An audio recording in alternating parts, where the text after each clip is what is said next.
I was struggling. I was in a really bad place. I found out that I wasn't legally married. My feelings had died out and I was just suffering in that relationship. Islamically, he already gave me the 3 talaqs.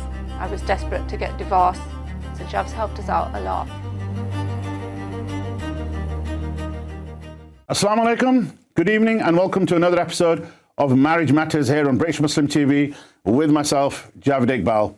Now, today we're going to discuss something that is very, very topical that's affecting our community. As you know, we live in a high-speed, technology-driven world. Social media has blown up in the last 15, 20 years, especially, I'd say, over the last decade. More youngsters on there, loads of apps, loads of platforms.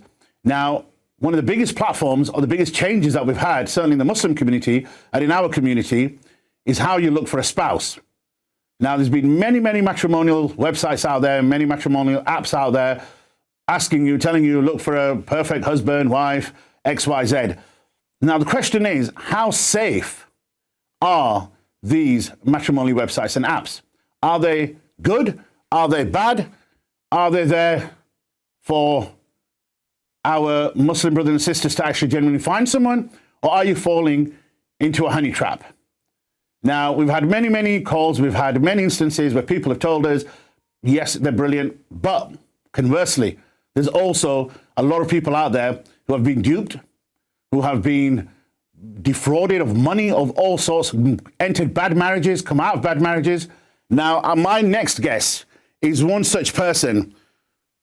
I'd like to introduce you to Nazieya Hussain.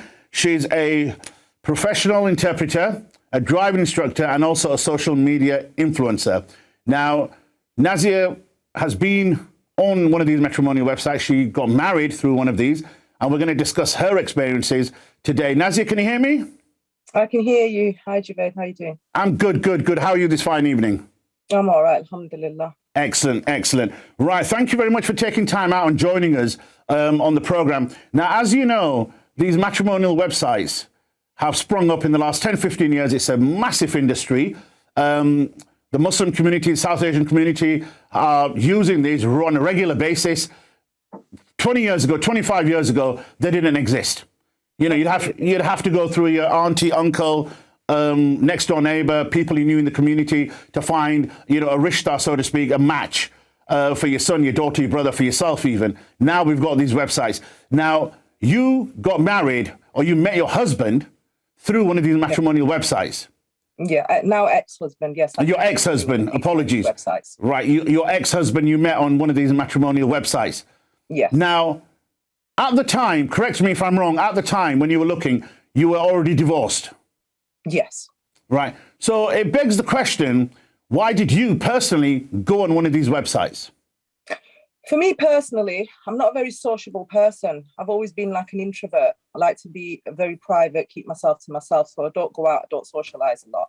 And that's probably one of the downfalls that led me to be on this matrimonial, app, as it were. The fact that I've not got, a big social life, as it were. And that's why I ended up, because you can search for a partner from the safety of your own home, as it were. And that was one of the biggest selling points for me. That's what made me go on to, right. this app, as it were. Right. And I assume, obviously, you'd never been on one of these websites before, one of these apps before. This is obviously your first time post-divorce, thinking, I need to find someone, like you said, obviously, in terms of community, sociability, etc. You were on there. Now, the person you found, your ex-husband. Yeah. Now, am I right in saying is what they described isn't what you got? Absolutely not. You sort of you went for a prestige car and ended up with like a banger. Start, especially when you can't actually investigate, research them yourselves because you're far. Most of the contact is over phone or FaceTime, or you can't really verify what they're saying. But you take them at face value. You trust what they're saying. But then they could be telling you all sorts of lies, and in my case, that's what's happened. I know, but then it begs the question: why would you go on there if you couldn't do your research? If you couldn't verify all these things, why did you put yourself at the risk? And more importantly, how well did you get to know him? And how long did you know him before you obviously got married, had your nikah done with him? How many times had you spoken to him? Had you met him? Had you conversed with him and tried to get to know him as much as you can? How long was that whole process? I got to know him.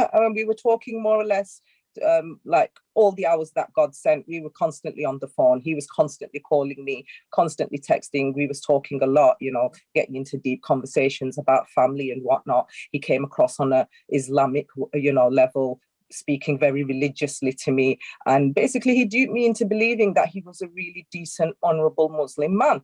Right. And, you know, I wear my heart on my sleeve and I fell for it. I believed his words. You don't expect to be talking to a compulsive liar.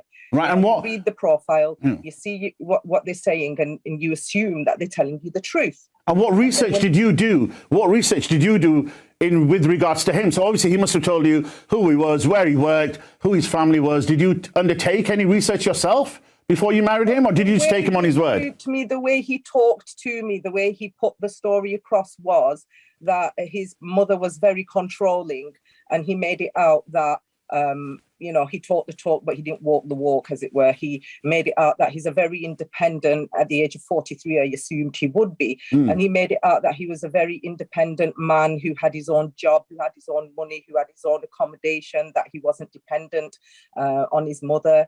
He also made it clear that she'd been pressuring him for the last 2 years to get into an arranged marriage of her choice. And he'd been rebelling against it because she'd previously ruined his life by arranging a marriage for her niece. So, you know, I fell for all the lies. But with regards to research, call me naive, Javaid, and call me gullible. I put my hands up. Yes, I was, because I trusted him on a level that I shouldn't have. I did research the places that he said he worked at, you know, the company and whatnot. But when it actually came to getting to know him from others, I had no source, no means, because he made it out like he doesn't have very many friends. The friends that he does have, he doesn't want me associating with those types of friends. With regards to family, he said, I don't want my mother to know because obviously she's trying to force me to marry someone else. So he had this perfect setup of lies. You were fed a pack of lies. That's what it was. Yeah, you were fed a pack of lies is what you're saying. Yeah. Now, my next question is, obviously, you're getting to know this guy. You've met him on this matrimonial website. Yeah. Did you not introduce him to one of your friends, one of your family members, for a second opinion, sort of, you know, gauge how he is? Well, I spoke to my children about it. Obviously, I have 2 adult children, and I spoke to both of them, and I explained that this is the situation. And, you know, they were supportive. He didn't meet them prior. You know, the way the way it all worked out, it was one day he said, get the Molvi, you know, I want to commit to you and whatnot. And then I agreed to it. And I got the Molvi. I told my family about it. We arranged for the nikah to be done at the local masjid. And that's what we did. And I thought, you know, we'll keep it small. I'm a very private person as it is. And with it being locked down as well, I didn't want, you know, a lot of people coming to the ceremony. I've never been one of those who's a show off. I wanted a quiet ceremony. Yeah. My brother was there in attendance. My son-in-law, my daughter was there in attendance. So it's nothing that my family was against. They were supportive. But obviously they didn't know him. They went based on what you had told them. Now, yes, absolutely, absolutely. Now the thing is and they you know, they thought that I had made a good judgment call because at the age of 46. I should be able to make a good character judgment call, but I got duped. But do you think, when you say you got duped, and again, this is obviously for the viewers out there as well, is do you think he duped you because he knew what you were after? So he projected whatever you wanted to hear. Whatever you wanted to hear, that's what he told you. You wanted someone Islamic, or you wanted somebody of a certain ilk, and he went, yeah, I'm that guy. I am the Islamic guy. I'm the 5 times a day. I'm the one who goes to the mosque. You know, I fasted. Well, obviously, I'd put in very detailed terms what I was looking for. And then when he started to speak with me, he was, you know, made me open up very quickly. He opened up, played the victim about how his ex-wives had mistreated him, how they weren't allowing him to, you know, see his children and whatnot. And, you know, obviously I told him that I worked with domestic abuse victims as an interpreter. And then he played on that, like, you know, it's not always the women that are the victims. I was a victim. My second ex-wife, as in his mother's niece, she tried to attack me and whatnot and put me on false charges and whatnot. So I was proper feeling sorry for this man. He had my empathetic ear, as it were, and I proper fell for it, hook, line and sinker. Right. No, I mean, it can happen. I mean, it's just what I find concerning is how A, quickly it can happen, and B, to the sort of level of depth that it happens, that within a short space of time, like you said, you decided to marry him. Now, just to put this out there, if he is watching, I'm giving him the opportunity. You can call in, come live on the show, and we're more than happy for you to have your say as well. You've got the right to reply. Obviously, you know who he is. If you're watching, you know who you are as well. And give us a call, and obviously, you're more than welcome to come on the show. Now, one of the things I was going to ask you is, given what you've been through, given what you've been through, and very, very sort of briefly, given what you've been through, do you think it was partially your fault or his fault? Now, when I'm assigning fault, I'm not assigning blame here. What I'm saying is maybe because he wanted you, he said all the right things, you fell for it very, very quickly. Yeah. Maybe if you had held back, did a bit more research, would that have been better? Absolutely. I put my hands up. It was my fault. I was gullible and naive. And, you know, even they say love is blind. Love is stupid as well. And I fell for all his lies. You know, he was singing the tune that I wanted to hear. And, you know, I waited 16 years before I remarried.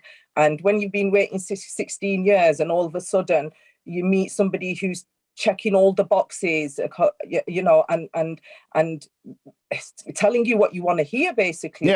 You don't think that person's there to lie to you. You think, just like I'm giving him my honest, you know, history and my honest life. He's being honest with you. You think that he's telling you the truth as well. But unfortunately, they don't.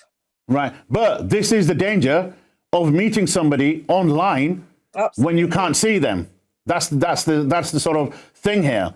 Yeah, you can't when you can't meet. My recommendation would be, my opinion would be. Nazieya, stay right there. Nazieya, stay right there. We'll be back after the break, and we're going to carry on talking to Nazieya about this topic. We'll see you after the break. Do you need help with your marriage? Do you suspect infidelity in your marriage? Are you struggling to gain the truth over a matter of concern? Whatever the concern, we're here to try and help. Email us for free support today at marriagematters@britishmuslim.tv.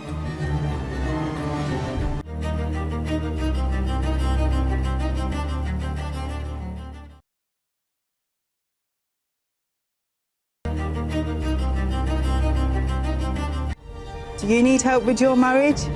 Do you suspect infidelity in your marriage? Are you struggling to gain the truth over a matter of concern? Whatever the concern, we're here to try and help.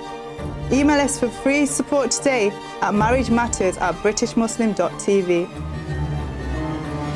Assalamu alaikum and welcome back after the break. With me, Javaid Iqbal, on Marriage Matters. We were talking to Nazieya, who's kindly joined us today to share her experiences of obviously being on matrimonial websites where she found her ex-husband.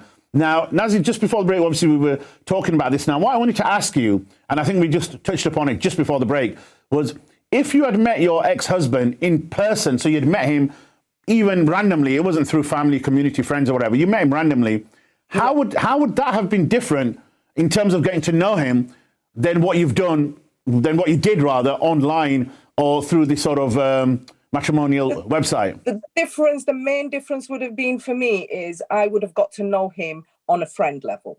I would have got to know him properly on a friend level. I would have taken my time and I would have, asked to be more involved in his life. I mean, the fact that we were in lockdown and all these COVID restrictions, they didn't help. But if I had met him in person, then I definitely would have kept it like on a friend level, like a chance encounter where you meet somebody. I would have kept him at a friend level, got to know him thoroughly, made sure that I was introduced to his friends and whatnot, researched him. And one more thing, the minute he said to me that my mum, if she doesn't agree, you know, I'll still marry you and I'll still, you know, back you and support you, I would have run for the mountains. And that's the advice I'll give to any Asian girl, that if your potential suitor is saying to you that, oh, my parents won't agree and I'll rebel against them and what, don't fall for it. Don't fall for it, because no matter how much they talk the talk, they never walk the walk. They're all mouth and no action. There you go. You've heard it from the horse's mouth. You've obviously been through these things. They've obviously affected you.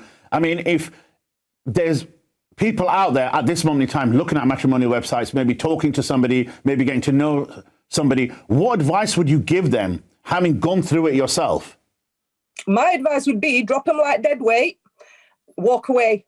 Don't go on these websites straight away. Not even. I mean, but Nazi, to be fair, I mean, you know, people have. I know personal friends who have met people on the websites, and they're happily married. So I mean, I don't think we can say as a blanket for everybody, you know, drop them. I think obviously, absolutely. The advice. What advice would you give them in order to get to know them? How many success stories there are, and how many abuse and you know sad stories there are like mine. There's no comparison, Javaid. Yeah, but then why are they so popular? Why are these websites? I mean, they're advertising on mainstream media now. Popular, I'll tell you, brother. They're mainly popular because they're full of predators and users and abusers that are looking for their next victim. That's why they're so popular. But the girls are going on them. The guys are going on them. When it comes people are still going on them because they're just looking for a good time guy as well. They're not actually on there to commit. The small majority that are on there to actually commit and genuinely find a partner, that's a very small, in my opinion, it's a very it's huge. Majority. The industry's huge. There's springing up left, right, and centre. These matrimonial websites, you know, there's loads of them. Before there used to be one or two. So the point I'm making, there is a demand. There is a supply and a demand there. Yes, the supply and demand is there, and the lockdown has increased that. I absolutely agree with that. But if you're talking about, from my point of view, if I think how many of those candidates are actually genuine, I'd say a very small percentage of them are actually on there to get married. The rest of them are good time girls and good time guys who are just on it for a laugh. Yeah, you've either got married men who are looking for a bit on the side and they'll come out with some sob story, or you'll get girls who are just looking for a good time guy as well, you know, good time girls and good time guys. So even though they've got a huge following and population on them, they're not genuinely there to be looking for a commitment or for marriage. Your anger is justified given, obviously, your experience and what you've been through. I completely understand your emotion. Absolutely. But what advice, let's say there is somebody out there. Let's concentrate on somebody who's out there who's genuinely looking for a life partner on one of these matrimonial websites. What advice would you give them in terms of actually looking? So what questions should they be asking? What red flags should they be looking out for? What should they be doing if they're genuine? Genuine. If a man is genuine or a woman is genuine, then I don't think they will have any problems with introducing you to family and friends. And I think that's very, very important, especially amongst the South Asian community, because do you know what? How the saying goes, when you marry into an Asian family, you're not just marrying the husband, you're marrying the entire family, you're marrying into that family. So I would say to all the girls and the guys, ask for family involvement, because there is an honourable, decent way of doing courtship. Yeah. And okay, you found a potential suitor that you think is, you know, you're getting to know him and you're falling for him or whatever. Earlier on, very earlier on, before you waste your time, you know, committing to this person, ask for family involvement. And when you do go to meet them, always take a chaperone with you. Never go alone. Never lend them money. Never fall for any sob stories. Don't open up too much and give all your emotional and personal details to these people. And just be very, very careful, you know? Yeah, but I mean, that's brilliant advice. So, you know, I couldn't have put it better myself. But in terms of obviously the suitor angle, in terms of getting the family involved, you know and I know, and we're from the same community and we're from the same faith, is that traditionally doesn't happen. So if a guy or a girl meets a member of the opposite sex on a matrimonial website for the purposes of marriage, they know that as soon as they introduce that person to their family, there's going to be an added pressure that, you know, let's get the show on the road. So there's no sort of route back sometimes once you introduce that person to your family. Yeah, absolutely. And that point that you just made is another really big red flag and another danger for the girls, especially, that these men use against them. Because if they're not genuine and they're not willing to let you in, let you be introduced to the family, even on a friend level, you don't need to say that you're dating them or you're looking at them as a potential suitor. Even if they're not willing to even introduce you as a friend into the family or into, their family, their friend circle, as it were, and they're trying to hide you away and not opening up and being forthcoming with you, then I think that's a really big red flag. And I think when families do get involved, then it's like a safe buffer zone, because when the families get involved, then it's you've got that extra safety, extra layer of security. But I know, but now let's say you've got the girl in Bradford and you've got the boy in London. You're not going to necessarily meet them that often. You're not necessarily going to have that sort of social interaction, whether it's family or friends or going out. So these two are going to get to know each other purely over telephone calls, messages, etc., etc. What would you do in that scenario?